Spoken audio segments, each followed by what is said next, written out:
चलेगा। फिर एक अहम बात करके बस मैं अब टॉपिक की तरफ आता हूं। एक इंतहाई अहम बात, मदारिस में यह भी पढ़ाया जाता है कि कुरान और हदीस से मसाइल निकालने के उसूल और ज़ाब्ते क्या हैं। ये जो यूट्यूबी स्कॉलर्स आ रहे हैं ना, जो सिर्फ यूट्यूब पे ही मुफ्ती बने हुए हैं, इनको ये उसूल और ज़ाब्ते भी नहीं पता। क्या मतलब? कोई हदीस अगर कुरान के खिलाफ जा रही है तो क्या करना है आपने? उसको लेना है कि तर्क करना है? हर सही हदीस इस लायक नहीं है कि उस पर आप एज इट इज उसको फॉलो करना शुरू कर दें। वो उससे ज्यादा सही की बाज़ दफा मुखालिफ होती है, मुतवातिर के मुखालिफ होती है। मैं अक्सर इसकी एक मिसाल देता हूं। रसूलुल्लाह सल्लल्लाहु अलैहि वसल्लम की सही हदीस है, आपने फरमाया कि अलवाइदतु वल मऊदतु किलाहुमा फिन्नार। जिस औरत ने बच्चा जना और बच्ची जन के दफन कर दी जिंदा, तो जनने वाली भी जहन्नम में और जिस बच्ची को दफन किया वो भी जहन्नम में। ये सही हदीस है। क्या आप इस हदीस को एज इट इज ले सकते हो? सवाल नहीं पैदा होगा उस बच्ची का क्या कसूर है भाई? आप क्यों एज इट इज नहीं लेते? भाई कुरान क्या कह रहा है? वइदल मऊदतु सुइलत बिअय्यि ज़ंबिन क़ुतिलत। अल्लाह जिंदा दफन की हुई बच्ची को अपने सामने लाएगा और पूछेगा, बता तुझे किस जुर्म में कत्ल किया गया। तो अल्लाह तो उस बच्ची से सवाल कर रहा है कि तुझे बगैर जुर्म के जब कत्ल किया है तो मैं तेरे बाप को नहीं छोड़ूंगा, तेरी मां को नहीं छोड़ूंगा, और अल्लाह बगैर जुर्म के उसको जहन्नम में डाल दे। तो ये हदीस कुरान के अगेंस्ट जा रही है कि नहीं जा रही है? इसलिए तमाम उलमा इस हदीस की तावील करते हैं कि इसका यह मतलब नहीं है, क्योंकि तो कुरान के खिलाफ है। कुरान कह रहे हैं हम तो जिंदा दफन की भी बच्ची से पूछेंगे कि तुझे किस जुर्म में मारा गया। तो अल्लाह खुद जो उसकी तरफ से इंतकाम ले रहा है, वो खुद उसको कैसे सजा देगा? और कुरान जगह जगह क्या कहता है? ला यज़लिमु रब्बुका अहदा। तेरा रब किसी पे जुल्म नहीं करेगा। जज़ाअम बिमा कानू यामलून। जो अमल होगा उतनी सजा मिलेगी। ऐसा नहीं हो सकता कि जुर्म किया ना हो और उसकी सजा मिल जाए। लेकिन सही हदीस है। अब उस हदीस में तावील है। दो किस्म की तावीलात हैं। पहली बात, नबी सल्लल्लाहु अलैहि वसल्लम ने हर बच्ची के बारे में नहीं फरमाया, किसी खास बच्ची के बारे में पूछा गया। तो चूंकि गैर मुस्लिम बच्चे जो दुनिया में मर जाते हैं, तो बहुत से उलमा की राय और बाज़ रिवायात भी हैं कि उनको क़यामत के दिन बालिग़ किया जाएगा और उनको आजमाइश में डाला जाएगा कि ईमान कबूल करते हो या कुफ्र। जैसे हमें दुनिया में अल्लाह आजमा रहा है ना भाई। नाबालिग बच्चा नाबालिगियत में मर जाए तो वह जहन्नम में नहीं जाता, लेकिन जब बालिग होके उसको सोचने समझने का मौका मिला, अच्छे बुरे की तमीज़ पैदा हो गई, फिर अपने इख्तियार से जो बुराई को इख्तियार करेगा तो वो कहां जाएगा? आपका क्या ख्याल है, कहां जाना चाहिए उसको? जहन्नम में जाना चाहिए ना उसको। तो बाज अहादीस से पता चलता है, बाज रिवायात से पता चलता है कि जो नाबालिग बच्चे दुनिया से चले जाते हैं गैर मुस्लिमों के, तो क़यामत के दिन उनको बालिग़ किया जाएगा, उनको अकल दी जाएगी, उनको आजमाया जाएगा। जो आजमाइश में पूरा उतरा अल्लाह उसको जन्नत में भेजेगा, जो आजमाइश में नाकाम हो गया अल्लाह उसे कहाँ भेजेगा? जहन्नम में। तो स्पेसिफिक किसी खास बच्ची के बारे में पूछा गया था, तो अल्लाह के नबी को वही के जरिए इल्म हो गया कि ये बड़े होकर, क्योंकि दूसरी हदीस में हज़रत खदीजा रज़ी अल्लाह ताला अन्हा ने यही सवाल पूछा, तो आपने फरमाया कि ए खदीजा, अगर तू उसको देख लेती, उस बच्ची को, तो तुझे उससे नफरत हो जाती। तो नफरत कभी भी नाबालिग से नहीं होती। नफरत बालिग जो बुरे अमल कर रहा हो उसी से होती है। हज़रत खदीजा को तरस आया ना कि इतनी मासूम बच्ची जहन्नम में जाएगी। तो बच्ची नहीं जाएगी, वो कब जाएगी? अब कोई रेफरेंस दे दे कि हदीस में आता है कि जो नाबालिग बच्ची हैं वो भी जहन्नम में जाएंगी, कोई मुल्हिद ये रेफरेंस दे दे, तो आप मान लोगे क्या उसको? कहोगे भाई दूसरे दलाइल भी तो देखो ना क्या कह रहे हैं, एक हदीस को क्यों पकड़ के बैठ गए हो आप? एक मुल्हिद ने एक हदीस पेश की, हजरत अबू दर गिफारी रजी अल्लाह ताला अन्हु की। उसने कहा देखो, इस्लाम में चोरी भी जायज़ है, जिना भी जायज़ है, और झूठ बोलना भी माज़अल्लाह जायज़ है। और हदीस बुखारी मुस्लिम की हदीस है। हज़रत अबू दर रज़ी अल्लाह ताला अन्हु नबी की खिदमत में आए और अर्ज़ किया, या रसूल अल्लाह, क्या मोमिन हर कीमत में जन्नत में जाएगा? आपने फरमाया हाँ, जन्नत में जाएगा। हज़रत अबू ज़र ग़िफ़ारी ने फरमाया, ये भी सही हदीस है बिल्कुल, फरमाया व इन जना व इन सरक, अगरचे ज़िना करे, अगरचे चोरी करे, फिर भी जन्नत में जाएगा। आपने फरमाया व इन जना व इन सरक, अगरचे ज़िना करे, अगरचे चोरी करे, फिर भी जन्नत में जाएगा। फिर हज़रत अबू ज़र ग़िफ़ारी ने फरमाया व इन जना व इन सरक, या रसूल अगर जिना करे, चोरी करे, फिर भी? नबी ने फरमाया व इन जना व इन सरक, जिना करे, चोरी करे, फिर भी जन्नत में जाएगा। फिर अबू दर गिफारी ने पूछा व इन जना व इन सरक, तीसरी दफा ताज्जुब, या रसूलुल्लाह जिना करे, चोरी करे, फिर भी आपने फरमाया व इन जना व इन सरक व इन रगीमा अनफु अबी ज़र, अबू ज़र की नाक खाक आलूदा हो जाए, अबू ज़र रुस्वा हो जाए, फिर भी वो जन्नत में जाएगा। यानी अबू ज़र तुम्हारे सवाल से लग रहा है कि तुम्हें उसमें का जन्नत में जाना अच्छा नहीं लग रहा, ना लगे फिर भी जाएगा जन्नत में। अब कोई स्कॉलर उठ के ये हदीस का रेफरेंस देना शुरू कर दे, देखो हदीस में आता है जिना और चोरी के बाद भी आप कहां जाओगे?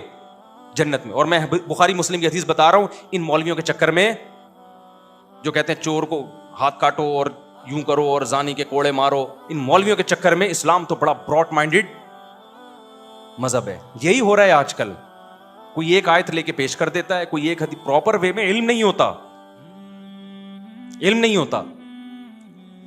बात यह है कि यह हदीस पेश की जा रही है अबू ज़र के सामने, आपने प्रॉपर वे में दीन का इल्म हासिल किया होगा तो सबसे पहले आपको हजरत अबू ज़र की शख्सियत का पता होगा। हजरत अबू ज़र रजी अल्लाह ताला अन्हु तक़वा के इतने आला मयार पे चले गए थे, इतने आला मयार पे कि हजरत उमर ने अबू ज़र गिफारी को जिला वतन कर दिया था, मदीना से निकाल दिया था कि आपका तक़वा यहां एफोर्ड बोलो नहीं हो सकता। बहुत ज्यादा तक़वे के आला मयार पे चले गए थे, तो नबी ने उनको हल्का करने के लिए, हल्का कि अबू ज़र जिना और चोरी बुरी चीज है, लेकिन ईमान को भी तो वैल्यू दो ना। एक काफिर और मोमिन में फर्क कैसे खत्म कर सकते हैं हम? देखो आपके दो बेटे हैं, एक बेटा आपका फर्मा बरदार है लेकिन आपको अब्बा मानता ही नहीं है वो, एक बेटा आपका बड़ा नाफरमान है लेकिन आपको अब्बा मानता है और कहता है मैं गलत हूं, अब्बा की मानता नहीं हूं, लेकिन अब्बा मेरे अब्बा हैं। वो बेटा जो आपका फर्मा बरदार है, आपको उससे बड़ी मोहब्बत होगी, आप कहोगे वाह यार क्या खानदानी बच्चा अल्लाह ने दिया है, रोजाना कमा के लाता भी है, पानी भी पिलाता है, जब खाने का बोलो खाना भी ला के दे देता है, और ये दूसरा कितना नालायक है। एक दिन आपने अपने फर्मा बरदार बेटे को बुला के कहा कि बेटा मैं तुम्हारा बाप हूं और मेरा दिल चाहता है मैं जिंदगी में ही अपनी जायदाद तुम्हें दे दूं, इतने अच्छे। उसने कहा अंकल आपको गलत फहमी हुई है, आप मेरे अब्बा बोलो ना यार, नहीं आप अंकल हैं, एक अच्छे इंसान हैं, you are not my father. आप बोलोगे बेटा फिर तेरा फादर कौन है? आप क्या मुझे नहीं पता कौन है, लेकिन आप नहीं है। अब आप जायदाद दोगे उसको? आप मुलाजमत की तनख्वाह दे दोगे? आप अपना वाले वारिस बोलो नहीं बनाओ, वाले वारिस उसी नालायक को बनाओगे जो अब्बा की इताअत तो नहीं करता लेकिन अब्बा को अब्बा मानता है और कहता है अब्बा मुझसे गलती हो जाती है, आपने बोला था गुटखा लेके आओ, मैं अपने गुटखा खा के आ गया। आजकल अब्बा यही चीजें मंगवा रहे होते हैं, मैं अपना गुटखा खा के आ गया, आपके लिए लाना भूल गया, मैं माजरत चाहता हूं। अब्बा दो थप्पड़ लगाएगा, छोड़ देगा। इन बातों से विरासत से महरूम नहीं करेगा। तो अल्लाह ताला ने मुस्लिम और काफिर में फ़र्क रखा है, जो खुदा को मानते हैं, जो पैगम्बरों को मानते हैं, कुछ नहीं तो चलो जुम्मे की नमाज आके पढ़ लेते हैं, कुछ नहीं तो चलो रमज़ान का एक रोज़ा रख लेते हैं, ये शो करते हैं कि अल्लाह हम तुझे खुदा मानते हैं, तेरे मुनकिर नहीं है। और एक काफिर जो मानता ही नहीं, तो काफिर की तमाम नेकियां बर्बाद हो जाएंगी क़यामत के दिन। अल्लाह कहेगा तू मेरा वाले वारिस नहीं बन सकता, मेरी जन्नत का वारिस नहीं बन सकता। मेरी जन्नत के वारिस वो बनेंगे जो मुझे मानते और पहचानते हैं, भले ठुकाई लगा के वारिस बने। तो हदीस में यह थोड़ी है कि जिना और चोरी की सजा खाए बगैर जन्नत में चला जाएगा। दूसरी हदीसों से पता चलता है जो जिना करेगा, चोरी करेगा, चित्रौल लगेंगे जहन्नम में, उसके जिना की सजा मिलेगी, उसके बाद जन्नत में जाएगा, लेकिन जाएगा। तो हजरत अबू ज़र का ये कॉन्सेप्ट बन गया था कि शायद इसको जाना ही नहीं चाहिए, इतना बुरा आदमी है ये। तो नबी ने उनका कॉन्सेप्ट क्लियर किया कि अबू ज़र तुझे गुनाहों से बहुत नफरत है, तेरी गैरत को सलाम है, लेकिन अल्लाह का कायदा यह है कि गुनहगार होके भी बिलाखिर भेजूंगा कहां? जन्नत में। अगरचे तुझे गुनाहों से नफरत है, तुझे जिना से भी नफरत है, चोरी से भी नफरत है, तुझे नफरत है, लेकिन अल्लाह को अगर नफरत है तो उसके ईमान से मोहब्बत भी तो है ना। खोपड़ी शरीफ में बात आ रही है कि नहीं आ रही है? तुझे तो नफरत है और तेरा दिल नहीं चाह रहा कि वो जहन्नम में जाएं, वो जन्नत में जाएं, लेकिन अबू ज़र तेरा दिल नहीं भी चाहेगा ना, बिलाखिर जाएगा वो कहां? क्योंकि अल्लाह उसके ईमान को भी तो वैल्यू दे रहा है ना। दूसरी बात यह कि अगर इस हदीस का यह मतलब होता कि जिना भी हलाल, चोरी भी हलाल, तो अबू ज़र रज़ी अल्लाह ताला अन्हु इसके बाद ये जराइम का इर्तिकाब करते ना, फिर नहीं किया। इसका मतलब वो हदीस का मफहूम समझते थे कि इसमें चोरी को हलाल नहीं किया जा रहा, क्योंकि अगर चोरी को हलाल होती तो अल्लाह ताला कुरान में चोर का हाथ काटने का हुक्म ना देते। तो मैं सिर्फ ये एक्सप्लेन करना चाह रहा हूं कि एक हदीस का रेफरेंस किसी स्कॉलर ने दे दिया और मौलवियों का मजाक उड़ाना शुरू कर दिया कि ये मौलवी ये हदीसें छुपा के रखते हैं, बताते नहीं हैं, ये मौलवी आपको नहीं बताते। तो ऐसे लोगों से आप होशियार रहें, तमाम दवाएं बच्चों की पहुंच से दूर रखें। प्रॉपर वे में जो इल्म हासिल होता है तो फिर आप कुरान और सुन्नत को एक्सप्लेन करने के काबिल होते हैं। प्रॉपर वे में इल्म हासिल नहीं हो रहा है तो फेंकते रहोगे आप बैठ के यूट्यूब पे।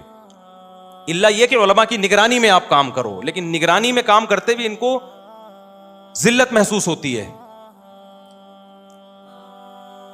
तो एक इश्काल का जवाब कि फिर ये मौलवियों में 2 नंबर भी तो होते हैं बहुत सारे, जो प्रॉपर वे में इल्म हासिल किया होता है उन्होंने, बहुत से ऐसे हैं। और देखो मिंबरों पे क्या कर रहे हैं फिर वो, बाकायदा मदरसों से फारिग होते हैं, उनके पास डिग्रियां होती हैं, अस्माउर रिजाल का इल्म होता है, फ़िक़्ह का इल्म होता है।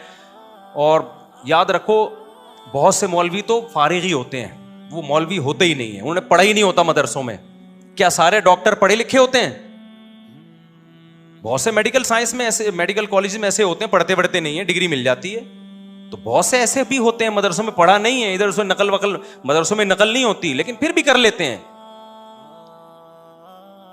और पासिंग मार्क्स लेना कोई इतना मुश्किल काम नहीं होता, तो लोग उनको भी उलमा के खाते में डाल देते हैं। ये लोगों की मिस्टेक है, ये उलमा की मिस्टेक नहीं है। वक्त के उलमा उन पे एतमाद नहीं कर रहे होते। दूसरी गड़बड़ ये कि दुनिया की हर फील्ड में 1 नंबर भी होते हैं और 2 नंबर, डॉक्टरों में 1 नंबर भी और बोलो ना 2 नंबर भी। तो क्या 2 नंबर डॉक्टर देख के हम ये कह सकते हैं कि हम कसाईयों से ऑपरेशन करवाएंगे? देखो कसाई का काम भी काट पीट करना है और सर्जन का काम भी काट पीट। बाद सर्जन ऐसे होते हैं आंखें जाया कर दी। हमारे एक रिलेटिव है, आंख का ऑपरेशन किया, सर्जन ने आंख ही उड़ा दी, गलत ऑपरेशन किया।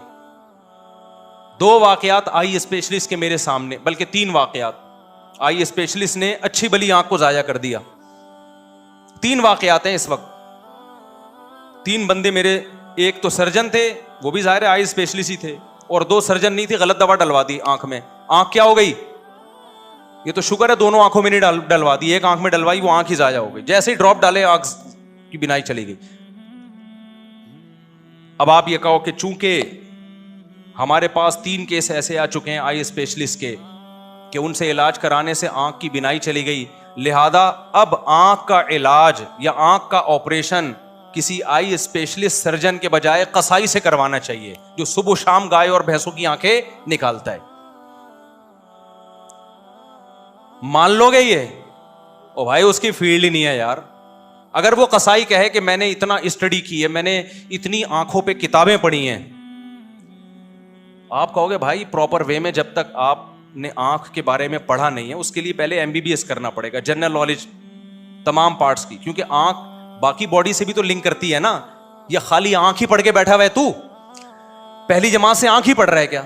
अबे भाई पहली जमात में इंग्लिश पढ़ेगा, उर्दू पढ़ेगा, उसके बाद तरक्की करते करते 10वीं तक पहुंचेगा, उसके बाद इंटर करेगा, FSC में तमाम किस्म के सब एक नॉलेज सब एक दूसरे से लिंक कर रही होती है।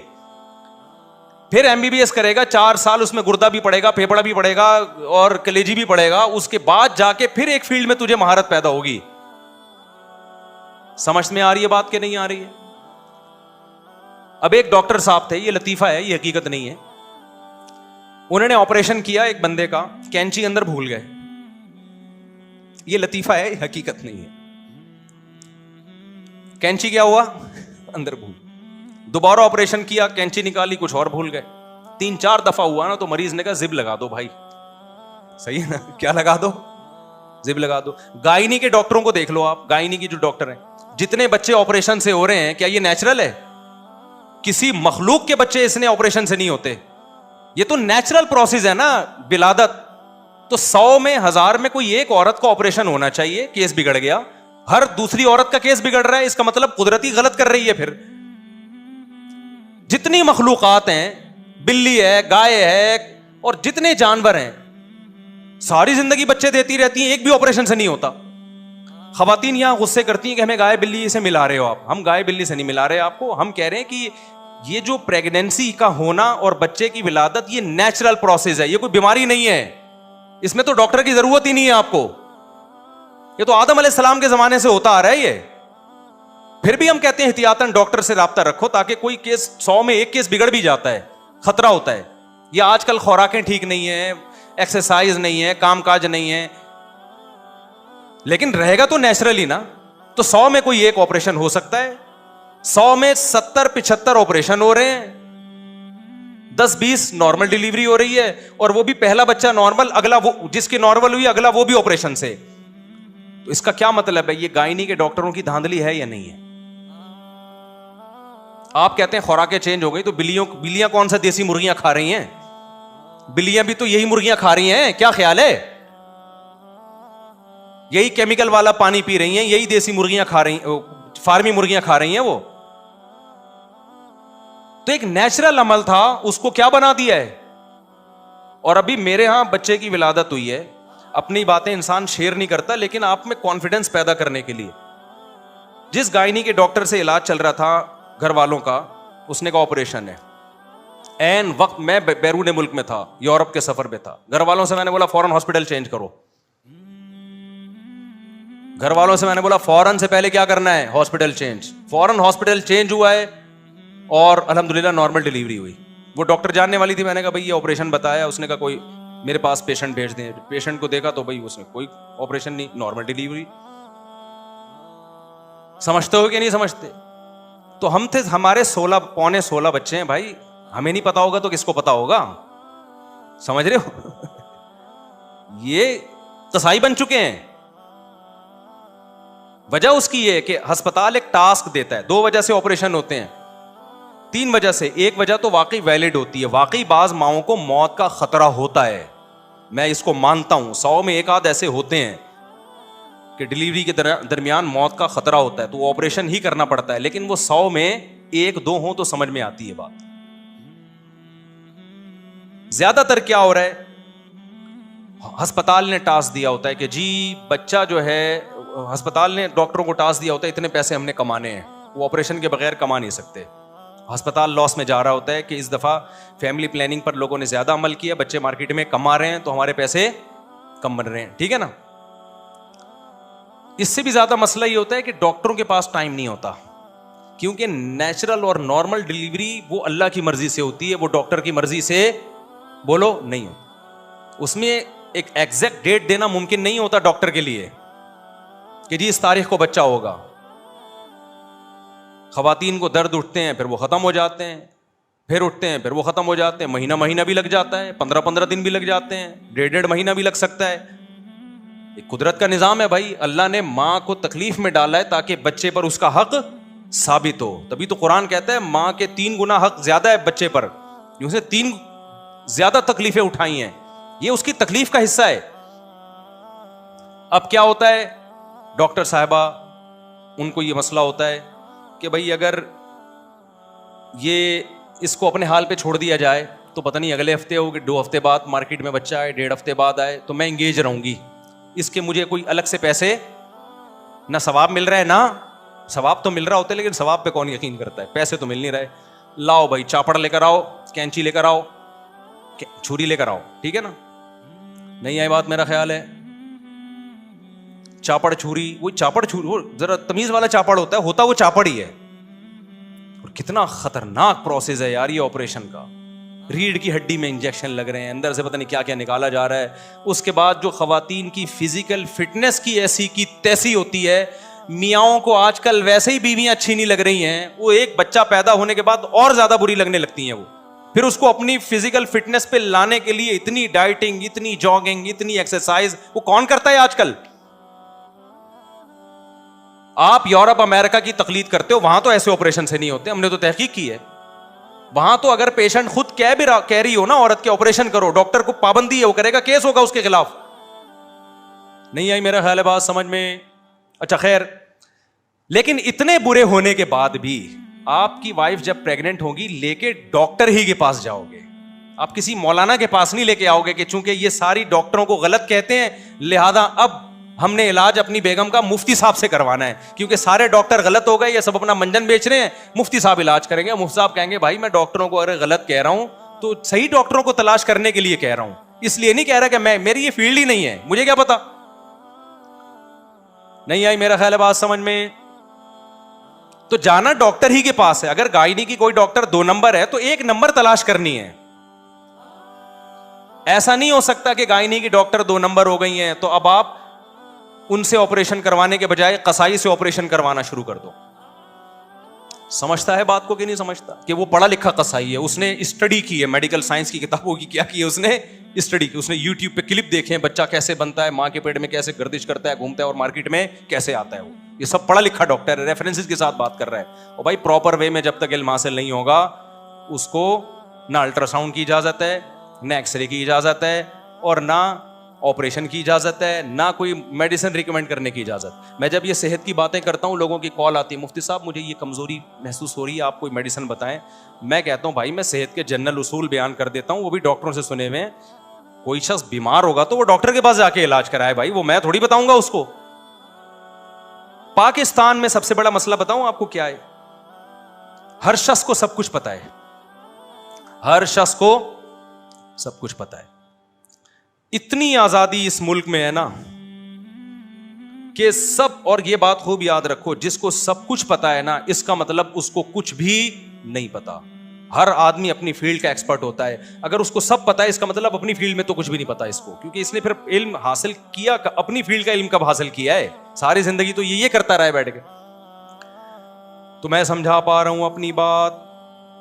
तो इसलिए दीन का इल्म मसाइल प्रॉपर उलमा से पूछने पड़ेंगे। और ये जब इश्काल हो कि मौलवियों में इतने 2 नंबर हैं, वो पकड़ा गया, वो चोरी करते हुए पकड़ा गया, वो करप्शन में पकड़ा गया, वो गलत मसाइल बताता हुआ पकड़ा गया, तो भाई पकड़े तो डॉक्टर भी जा रहे हैं, पकड़े तो सियासतदान भी जा रहे हैं, फौज में भी बहुत से लोग पकड़े जाते हैं। अब आपने कहा कि क्योंकि फौज में फलां फलां करप्ट है लिहाजा फौज ही उड़ा दो पूरी। अब बॉर्डर की हिफाजत जो है वो चौकीदार करेंगे, जो हमारा घर का गली के गार्ड हैं वो बॉर्डर की क्या करेंगे? अबे भाई जैसा मर्जी है बॉर्डर, उसी वो ट्रेनिंग याफ्ता लोग हैं और जैसे भी है, करप्ट हो, नेक हो, 1 नंबर हो, 2 नंबर हो, जो जिसका काम उसी को साझे। बचपन में ये सुनते थे भाई, जिसका काम उसी को साझे। वो असल में ये इसके पीछे एक मिसाल है। एक बंदर ने बढ़ई को देखा, बंदर ने, ये कहते हैं ना जिसकी जो फील्ड नहीं है जब वो उसमें घुसता है तो ये होता है। एक बंदर ने बढ़ई को देखा, कारपेंटर को, कि वो लकड़ी चीर रहा है ना, कुल्हाड़े से दरख्त की लकड़ी के 2 हिस्से करता है और फिर बीच में पत्थर घुसाता है, फिर यूं ऐसे होता है ना, चिरते चिरते पूरी चिर जाती है। बंदरों की आदत होती है, काम आता नहीं है लेकिन नकल उतारनी है।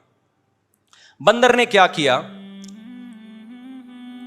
बंदर ने कुल्हाड़ा लेके ना, जब बढ़ई अपने किसी काम से गया तो बंदर को आदत होती है, और भाई तू कारपेंटर नहीं है, तू छोड़ दे तेरा ये काम।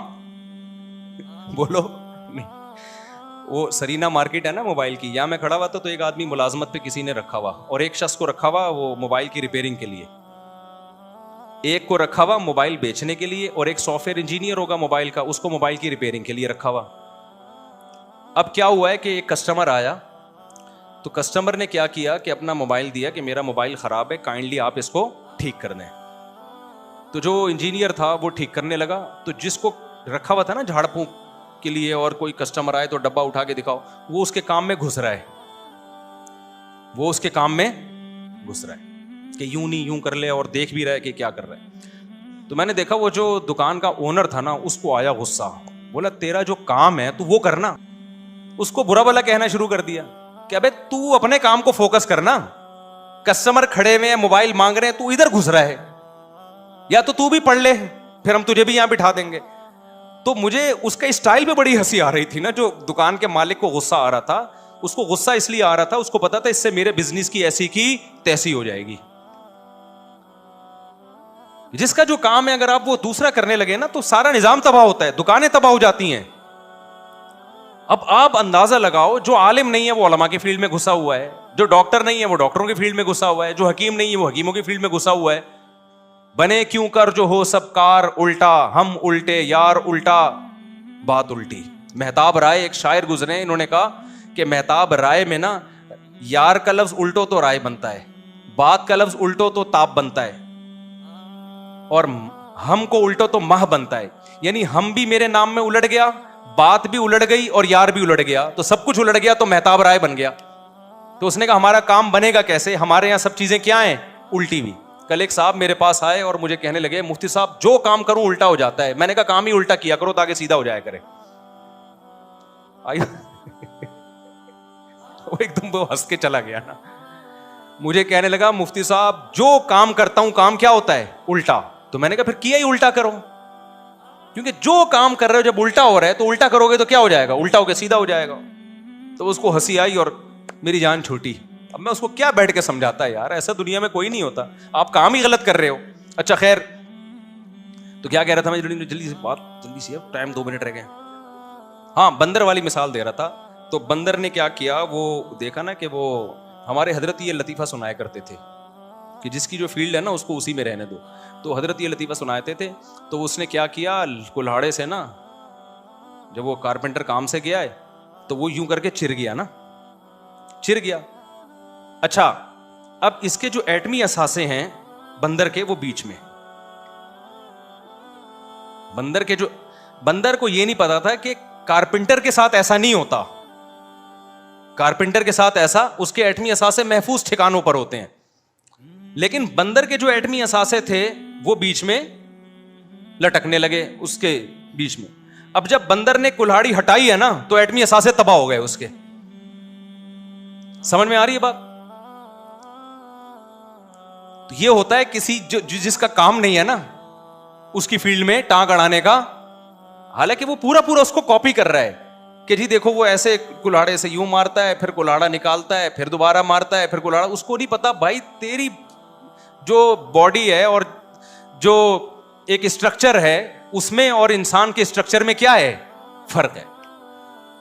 तो ये हाल है ये मिसाल है आजकल की कि जिस कमबख्त को पाकिस्तान में कुछ नहीं मिलता ना, वो उस काम में टांग अड़ाना शुरू कर देता है जिसमें उसको नॉलेज जीरो है, और फेंकना शुरू कर दे। और लोग फॉलो कर रहे हैं, लोग पढ़े लिखे को कम फॉलो करते हैं। आप यूट्यूब पे जाएं, जितने पढ़े लिखे लोग आपको नजर आएंगे ना, उनकी स्पीच में बहुत मुदल्लल बात होती है, उनके क्लिप कम वायरल हो रहे हैं। और आप देख लेंगे जो बैठ के फेंके जा रहे हैं